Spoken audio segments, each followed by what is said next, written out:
stop scrolling and listen to me, because what happened at the Supreme Court today is not noise. It is one of the most serious constitutional moments we have seen in our lifetime, and most people scrolling their phones have no idea what just crossed that bench, because today the court heard a case about whether the president should have the power to fire the heads of our independent watchdog agencies whenever he wants, for any reason, with no limits from Congress. I'm talking about the FTC, the Federal Reserve, the NLRB, the agencies that are supposed to stay steady no matter who's in the Oval Office. Well, for 90 years, the rule has been simple. The president cannot fire these officials unless Congress allows it, and only for cause, meaning real misconduct, not political disagreement. Congress built these protections to keep watchdogs from being punished for doing their job.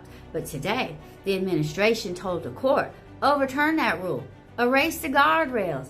Give the president full firing power over all of them. And y'all, this is a structural shift in government, and the justices did not pretend otherwise. Justice Sotomayor said, you are asking us to destroy the structure of government. Justice Kagan warned it would hand the president massive unchecked, uncontrolled power.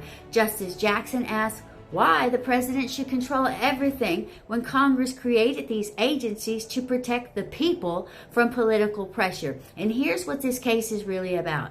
Independent agencies were designed to be steady, to protect consumers, to regulate markets, apply the law fairly, and keep the economy stable without political interference. If their leaders can be fired instantly, they are no longer independent. They become political extensions of whoever is in power. And y'all, this doesn't end with this president. Whatever the court decides becomes the rule for every future president, including the ones who might be far, far more eager to consolidate power than even him. If the court sides with this administration, here is what becomes possible.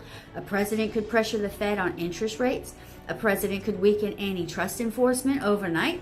A president could install loyalists in every regulatory agency with no resistance from Congress, not because the country falls apart, but because the balance of power quietly tilts toward the executive in a way the Constitution never spelled out, and the founders, trust me, never intended. And that's why legal scholars are sounding the alarm. That's why the justices themselves use the words unchecked and destructive. This case is not about one firing. It's about whether watchdogs remain watchdogs or whether they start taking orders. Listen to me. This one is so serious. This one deserves your absolute attention, because the precedent set here will shape how power moves in this country for decades.